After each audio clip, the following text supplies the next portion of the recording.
All right, let's get right into it. We're about to explore a philosophy that's thousands of years old, but you know what?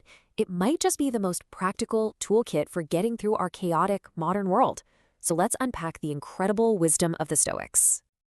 I mean, does it ever get to you? The constant noise, the pressure, that nagging feeling that so much is completely outside of your control? If you've ever felt that way, you are definitely not alone. Turns out, people have been feeling this exact same way for centuries. And here's the really cool part.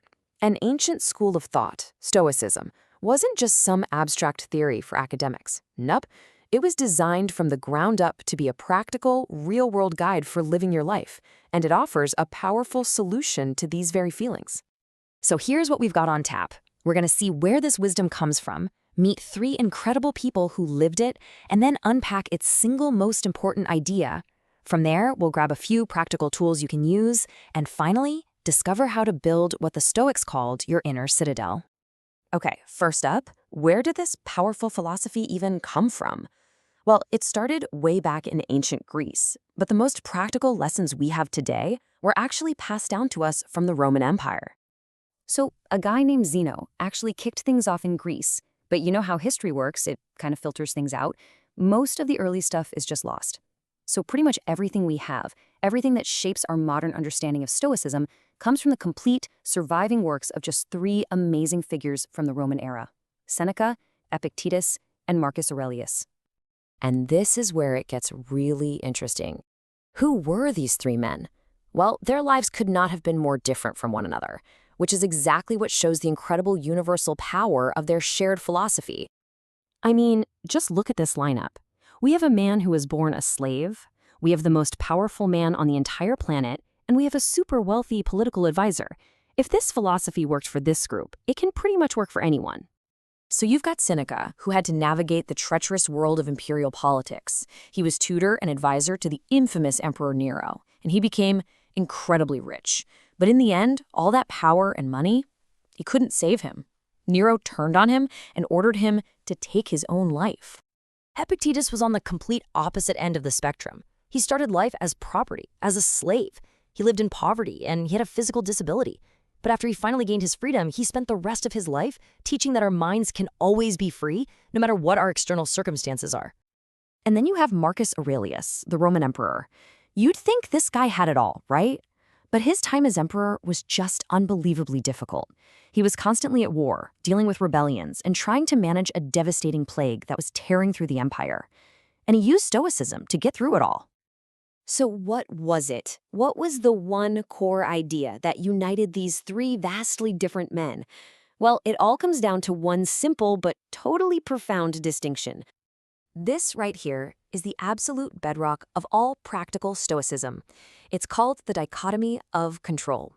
And look, if you only remember one thing from all this, make it this one: the simple but life-changing practice of separating what is truly up to us from everything that is not.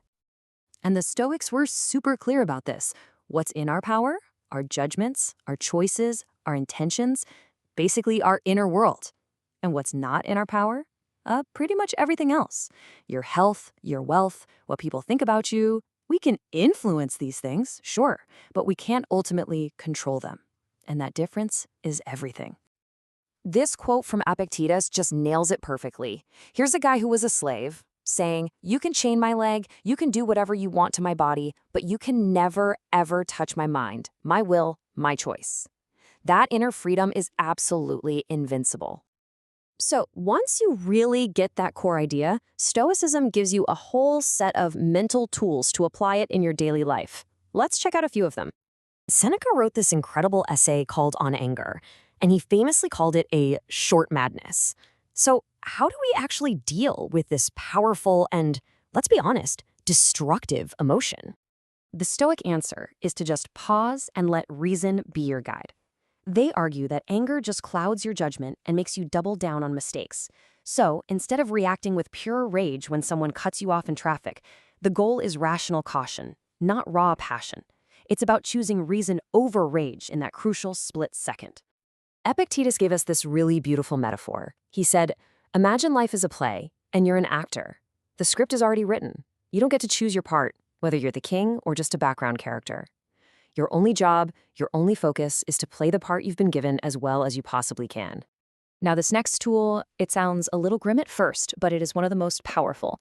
The Stoics called it premeditatio malorum, the premeditation of bad things. It's not about being a pessimist, it's about calmly practicing for misfortune.